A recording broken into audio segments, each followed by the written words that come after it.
Hello दोस्तों, आगे के क्वेश्चन डिस्कस करते हैं। The next question is the repeating unit in phosphazene. Phosphazenes में ये रिपीटिंग यूनिट पूछ रहे हैं। देखो फॉस्फाजीन बना के दिखा देती हूँ, फिर इजीली आप पहचान जाएंगे। फॉस्फाजीन इस तरीके से होता है: phosphorus, nitrogen, phosphorus, nitrogen, phosphorus, nitrogen and phosphorus. इस तरीके से फॉस्फाजीन होता है। नाइट्रोजन और फॉस्फोरस के बीच में double bond, double bond and double bond. और जो फॉस्फोरस होता है उस पर क्लोरीन, फ्लोरीन भी हो सकता है, तो मैं इसको एक्स लिख देती हूँ। क्लोरीन या फ्लोरीन, इसमें से कुछ भी हो सकते हैं। तो ये एक्स यूनिट हो जाएगी। एक्स यहाँ पर हेलोजन हो गए जो कि फ्लोरीन या क्लोरीन होंगे। तो ये एक्स यूनिट इस तरीके से, एक्स नाइट्रोजन पे नहीं होगा, एक्स एक्स इस तरीके से ये है फॉस्फाजीन। जहाँ पे जो नाइट्रोजन है वो क्या है, प्लेनर होगा, sp2 होगा। और अगर फॉस्फोरस की बात करेंगे तो जो फॉस्फोरस वाली ये पूरी यूनिट है, ये प्लेन में नहीं रहती है। आगे बात करेंगे, लेकिन यहाँ पे देखो और चीज़ें डिस्कस करने की तरफ ना जाए, सिर्फ ये देखें कि क्वेश्चन क्या पूछा है। तो क्वेश्चन इजीली हम यहाँ से फाइंड कर सकते हैं। देखो क्या इसमें रिपीट हो रहा है, रिपीट यहाँ पे हो रहा है, इसको हटा देती हूँ, इसकी नीड यहाँ पे नहीं है। रिपीट कौन सी यूनिट हो रही है, रिपीट ये यूनिट हो रही है। देखो ये यूनिट बार बार आ रही है, nitrogen double bond phosphorus x2, nitrogen phosphorus के बीच में double bond x2, nitrogen phosphorus के बीच में डबल बॉन्ड x2। ये जो यूनिट है वो रिपीट हो रही है। तो इसको हम ऑप्शन में ढूंढेंगे। देखो सबसे पहले ही है फॉस्फोरस का एक बॉन्ड, जो ये वाला बॉन्ड दिखा रहा है, ये है फॉस्फोरस। एक बॉन्ड से आगे दूसरे नाइट्रोजन से लगा होगा, फिर फॉस्फोरस के साथ दो एक्स प्रेजेंट है। यहाँ पर जो एक्स है वो क्या होंगे, हेलोजन होंगे। फिर उसके बाद नाइट्रोजन के साथ लगा हुआ है फॉस्फोरस, और नाइट्रोजन भी आगे अदर फॉस्फोरस के साथ बॉन्डेड होगा, इसलिए नाइट्रोजन और फॉस्फोरस के इधर उधर बॉन्ड दिखा रखे हैं। ठीक हो गया, तो यही हमारा करेक्ट आंसर है। अब दूसरा ऑप्शन अगर देखेंगे तो इसमें फॉस्फोरस के साथ हाइड्रोजन लगा रखे हैं, फॉस्फोरस के साथ हाइड्रोजन ना होकर हेलोजन होते हैं, तो ये आंसर इनकरेक्ट होगा। नेक्स्ट है PO2 एंड PO2 नहीं, ऑक्सीजन नहीं प्रेजेंट होंगे, हेलोजन प्रेजेंट होंगे। और PN, सिर्फ PN यूनिट ही रिपीट नहीं हो रही है, फॉस्फोरस के साथ एक्स भी लगे हैं, ये कहाँ गए, तो ये भी क्या होगा, इनकरेक्ट होगा। करेक्ट आंसर है, कौन सी यूनिट रिपीट होगी, PX2N। नेक्स्ट क्वेश्चन देखते हैं। The correct order of electronegativity of N in amines. Nitrogen की इलेक्ट्रोनेगेटिविटी का ऑर्डर पूछ रहे हैं, तो जितने भी दे रखे सब बना लेते हैं। पिरिडीन दिया है CH3CN, CH3 होल 3N, तीनों को बना लूँ। सबसे पहले पिरिडीन, इस तरीके से होता है पिरिडीन। नाइट्रोजन इधर पे डबल बॉन्ड, फिर डबल बॉन्ड डबल बॉन्ड, ये पिरिडीन हो गया। CH3CN की बात करेंगे तो CH3C ट्रिपल बॉन्ड N। फिर उसके बाद है नाइट्रोजन, उसके साथ 3 CH3 लगे हुए हैं इस तरीके से। Lone pair as it is होंगे इसमें भी और इसमें भी।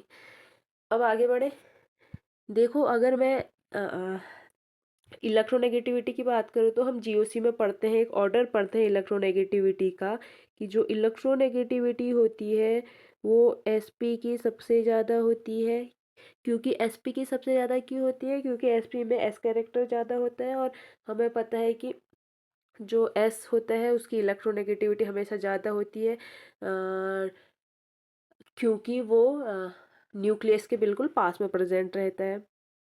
फिर उसके बाद SP2 की ज़्यादा रहती है, देन SP3 की ज़्यादा रहती है।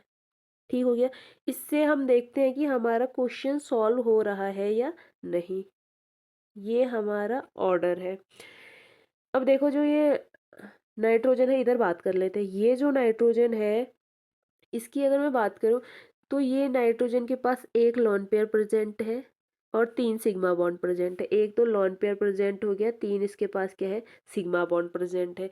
तो 1 lone pair plus 3 sigma bond equal क्या होगा, sp3।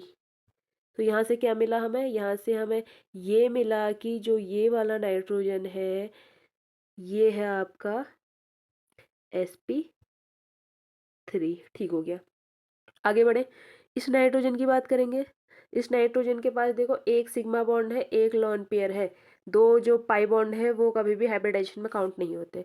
तो ये हो गया आपका sp, क्या हो गया, sp। इस नाइट्रोजन की बात करेंगे, एक लॉन पेयर है, एक लॉन पेयर है प्लस 2 सिग्मा बॉन्ड है। देखो एक लॉन पेयर हो गया, एक सिग्मा बॉन्ड ये हो गया, एक सिग्मा बॉन्ड ये हो गया, पाई बॉन्ड को काउंट नहीं करेंगे। तो 1 + 2 3, 3 यानी कि sp2। दो ये हो गए, दो पी हो गए, एक एस हो गया, 3। तो sp2 हो गया। ठीक है, ओवरऑल क्या मिला हमें यहाँ से, ओवरऑल हमें यहाँ से ये मिला, क्या मिला,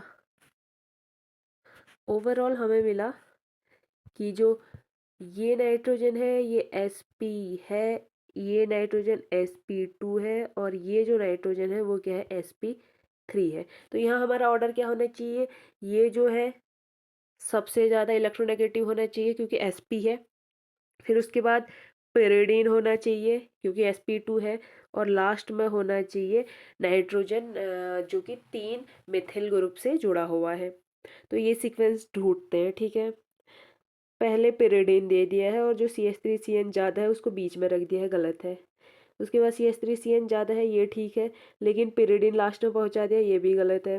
देखो यहाँ पे CH3CN sp वाला सबसे पहले है, फिर sp2 वाला है, फिर sp3 वाला है, करेक्ट है। पेरिडीन ये पेरिडीन इसमें CH3CN सबसे आगे दे दिया है और पेरिडीन को सबसे पीछे दे दिया है, ये इनकरेक्ट है। तो करेक्ट आंसर थर्ड हो गया, और क्यों होगा पूरा जो कॉन्सेप्ट है वो आपको बता दिया है। अगला क्वेश्चन है, ग्रुप थ्योरी का क्वेश्चन है। The molecule with C2V symmetry, C2V symmetry यानी कि C2V पॉइंट ग्रुप किस मॉलिक्यूल का आएगा, देख लेते हैं। सबसे पहले है BrF3। BrF3 की मैं अगर बात करूँ तो BrF3 में जो ब्रोमीन होगा, ब्रोमीन के पास कितने इलेक्ट्रॉन होंगे, 7। 3 जो है फॉस्फोरस के साथ सिग्मा बॉन्ड बनाएगा, प्लस अगर 3 फॉस्फोरस के साथ इंगेज हो जाएंगे तो 2 लॉन पेयर आएंगे। 2 4 7, ठीक है, 2 क्या आएंगे, लॉन पेयर आएंगे। 2 लॉन पेयर आएंगे तो इसका जो ओवरऑल स्ट्रक्चर होगा किस तरीके से होगा, ये दिख रहा है आपको, 2 lone pair plus 3 sigma bond sp3d, यही होगा, 3 2 5। ठीक है, अब sp3d में इसका स्ट्रक्चर इस तरीके से होगा, देखो ब्रोमीन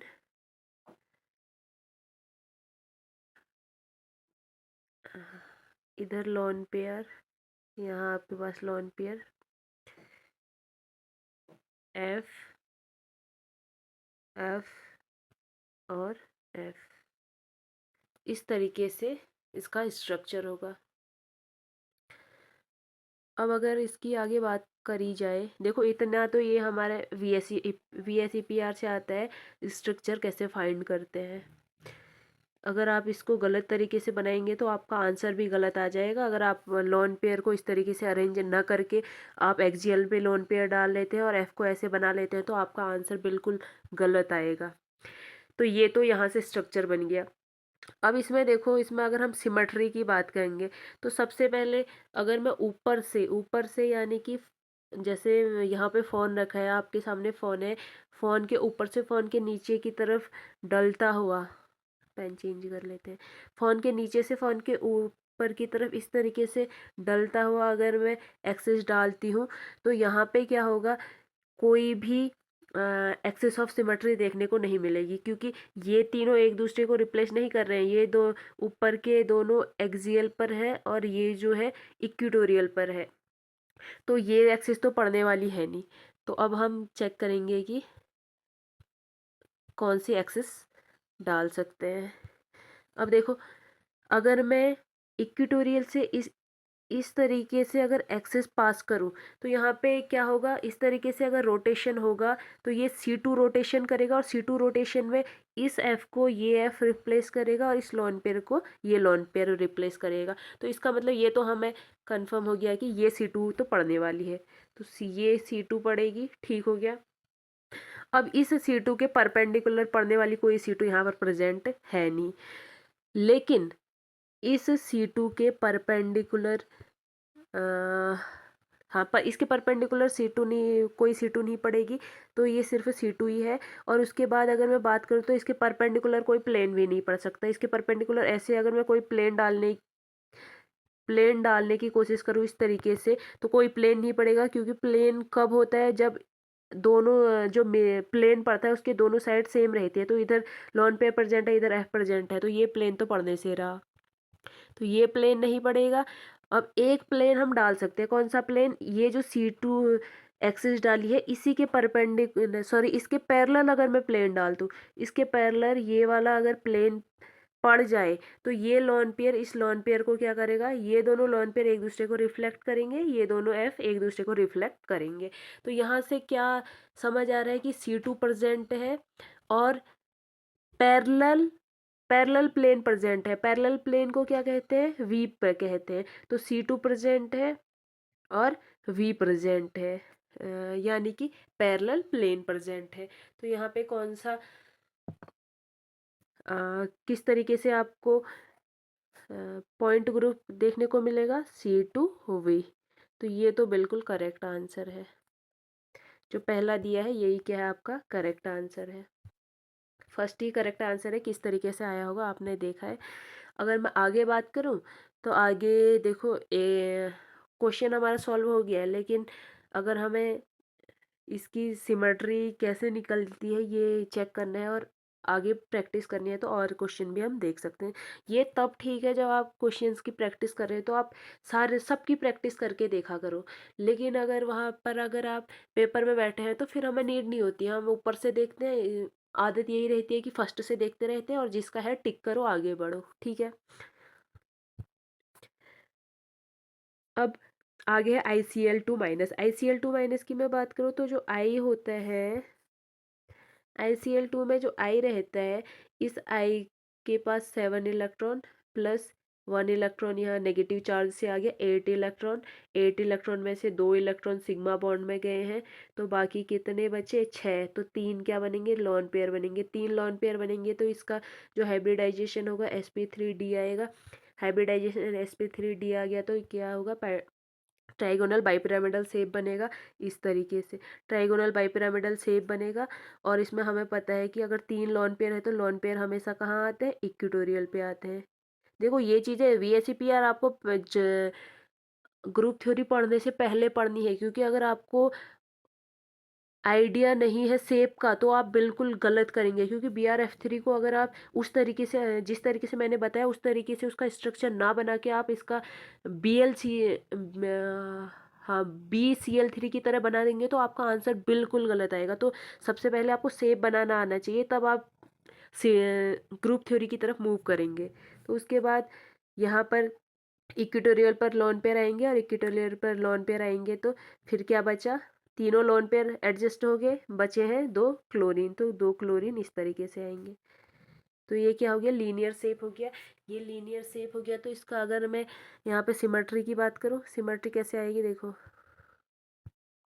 इसमें सिमेट्री की बात करेंगे तो यहाँ से यहाँ की तरफ C2 पड़ेगी, ठीक है। उसके बाद अ,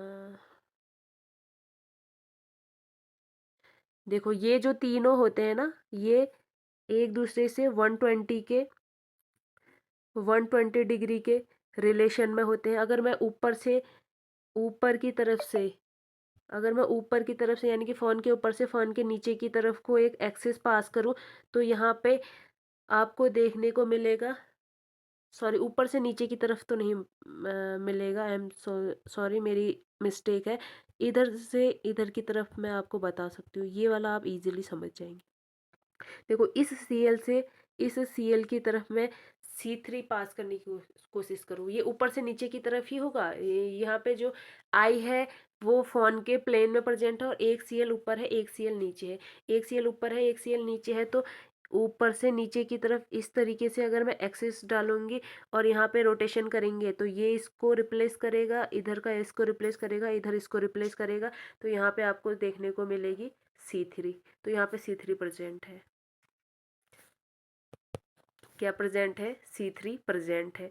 उसके बाद C3 के बाद आपको देखने को मिलेगा, C3 के बाद परपेंडिकुलर C3 भी प्रेजेंट है। उसके बाद अगर आप C2V चेक करेंगे तो C2V भी इसमें प्रेजेंट होगी। कैसे प्रेजेंट होगी C2V? इस तरीके से, सॉरी, C3 प्रेजेंट है। उसके बाद परपेंडिकुलर एक्सेस भी प्रेजेंट होंगी। अगर आप यहाँ से एक C2 ऐसे डालेंगे तो परपेंडिकुलर C2 भी प्रेजेंट होगा। और हमें पता है कि अगर C3 प्रेजेंट है और परपेंडिकुलर C2 प्रेजेंट है तो कितने C2 प्रेजेंट होंगे? 3 C2 प्रेजेंट होंगे। फिर उसके बाद परपेंडिकुलर प्लेन डालने का अगर ट्राई करेंगे तो परपेंडिकुलर प्लेन भी पड़ जाएगा, क्योंकि ऊपर से नीचे की तरफ एक्स प्रिंसिपल एक्सिस है और यहाँ से अगर इस तरीके से मैं परपेंडिकुलर प्लेन डालने का करूँ तो ऊपर से नीचे रिफ्लेक्ट करेगा और ये दोनों एक दूसरे को रिफ्लेक्ट करेंगे। तो यहाँ पे एज भी प्रेजेंट है। तो यहाँ पे इसका अगर मैं सिमेट्री या पॉइंट ग्रुप की बात करूँ, किसकी? ICl2 माइनस की, तो इसकी रहेगी D3H,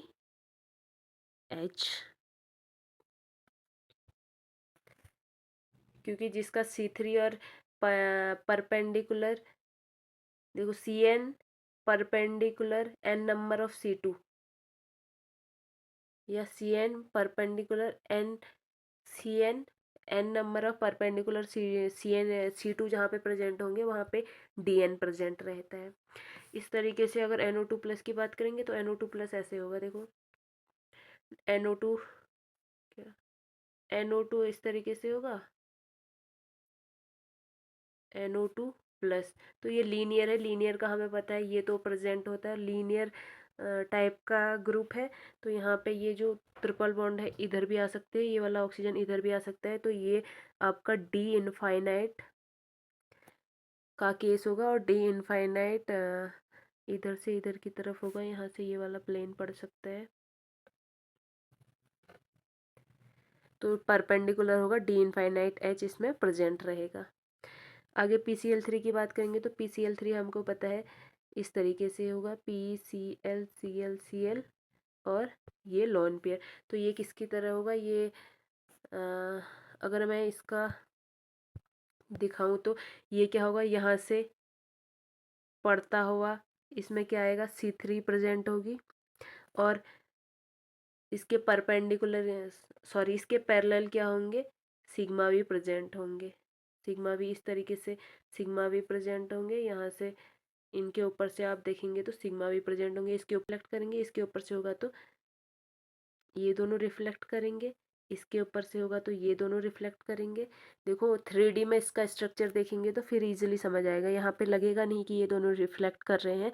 अदरवाइज C3 में अगर इसका मतलब पूरा 3D में अगर स्ट्रक्चर देखेंगे तब हमें ईजिली फाइंड होते हैं कि किस तरीके से सिमेट्रीज यूज हो रही है। इसका जो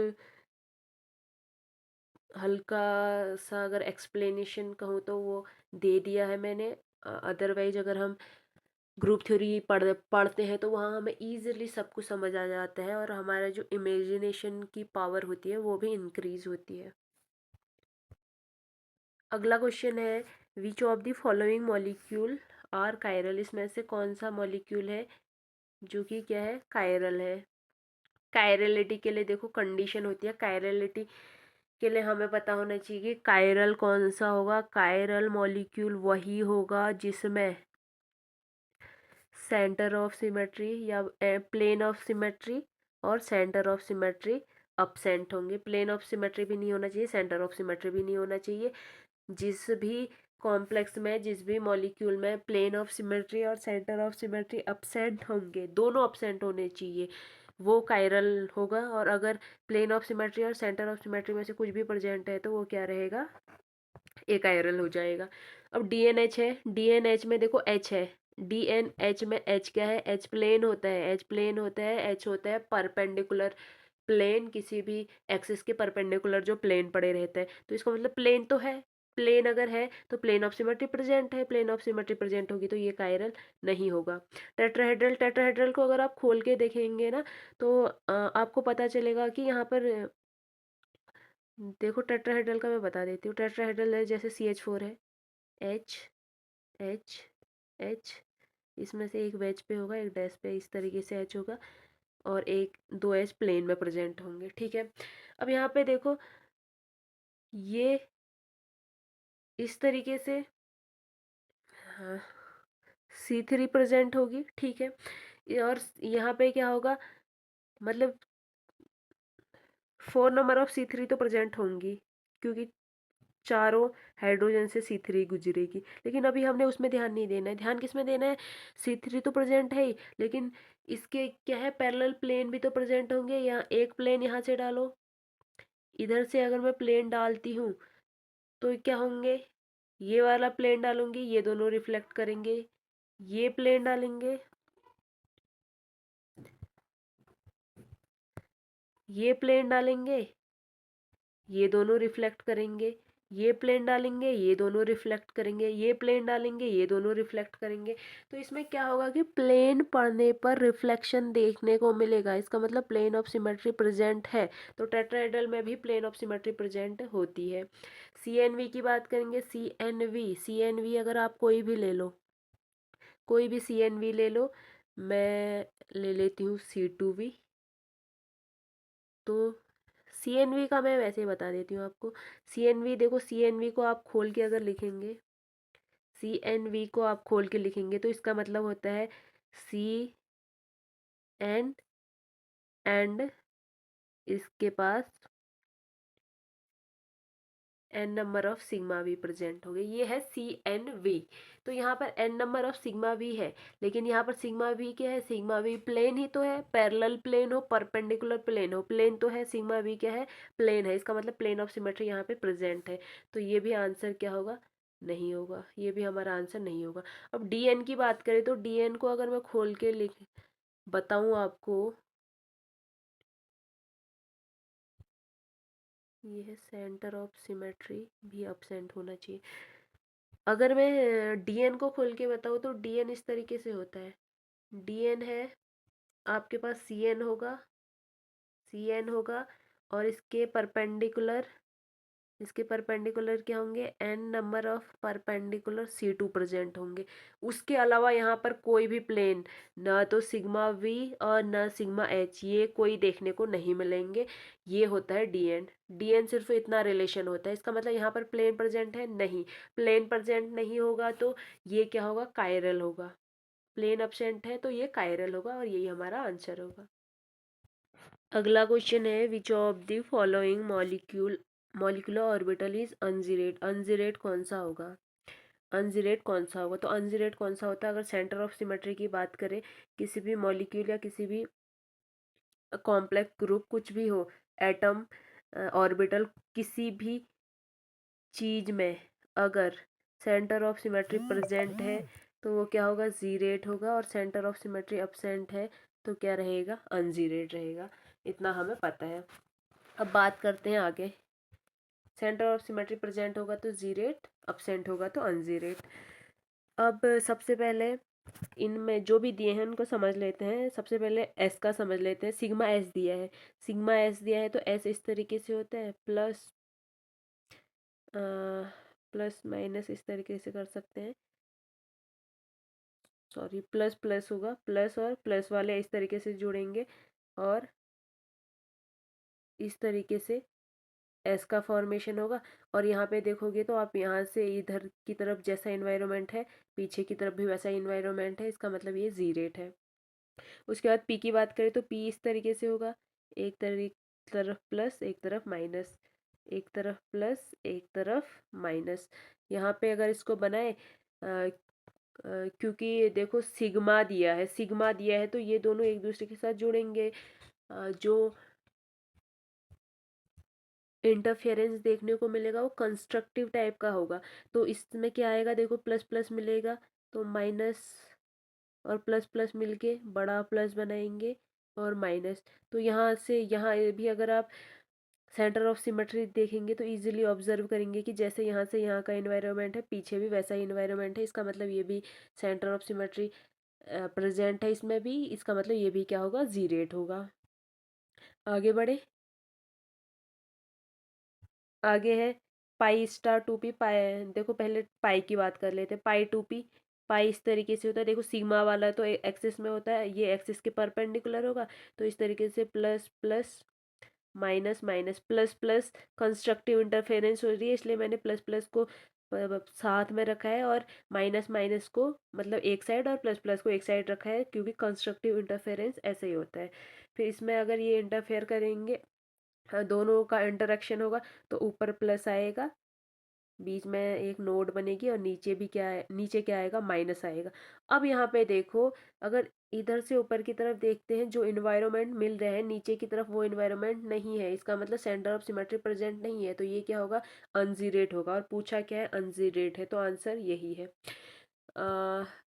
पाई स्टार भी देख लेते हैं। पाई स्टार यानी कि एंटी बॉन्डिंग का केस है। तो एंटी बॉन्डिंग में क्या होता है, एंटी बॉन्डिंग में अगर मैं प्लस माइनस की बात करूँ तो यहाँ पर जो डिस्ट्रक्ट इंटरफेरेंस होगा वो डिस्ट्रक्टिव इंटरफेरेंस होगा, यानी कि प्लस नीचे की तरफ माइनस ऊपर की तरफ।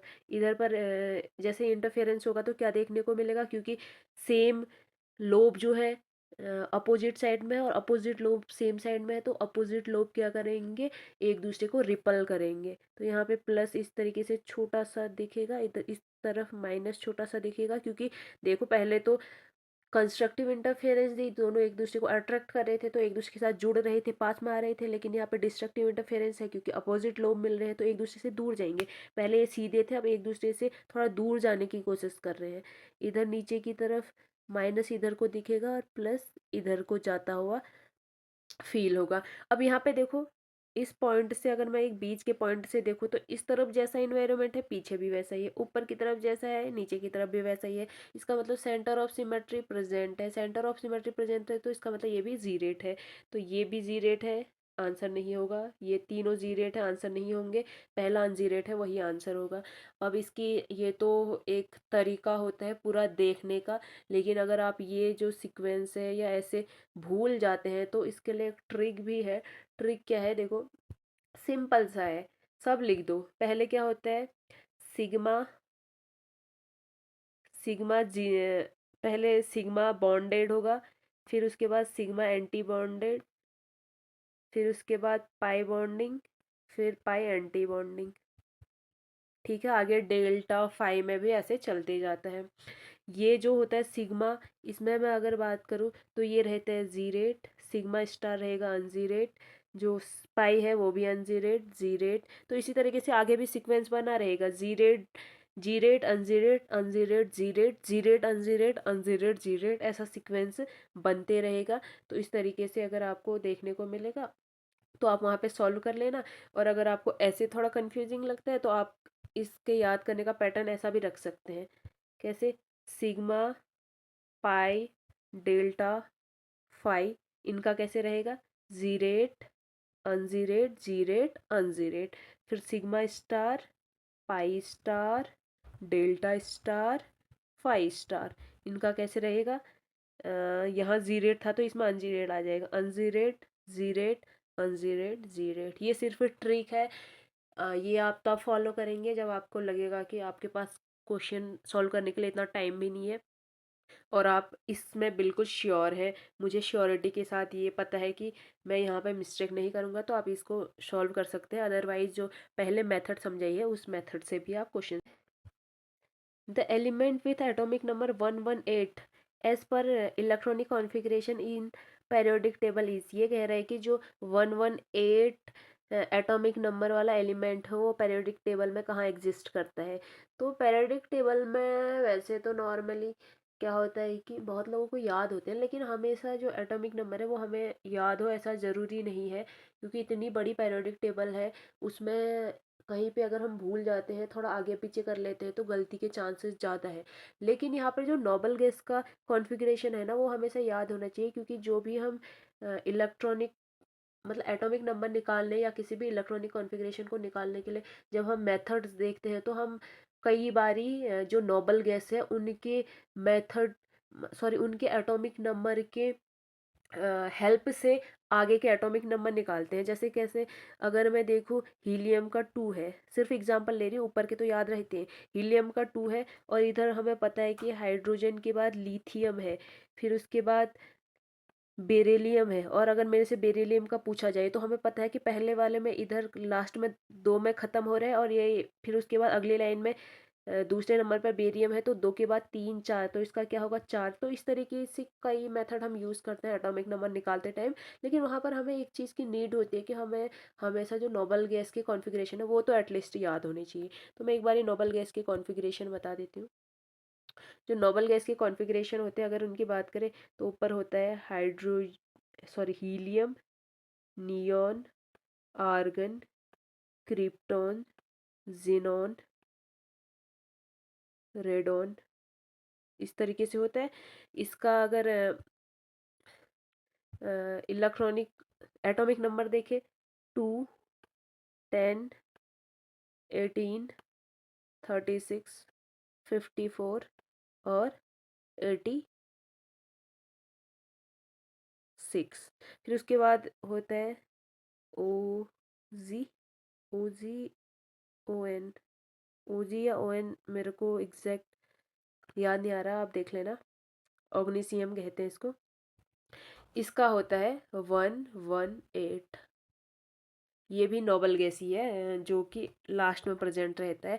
तो ये इसका रहता है 118। और जो क्वेश्चन है उसमें भी हमारा 118 ही पूछा है, तो 118 वाला क्या होगा, नोबल गैस होगा।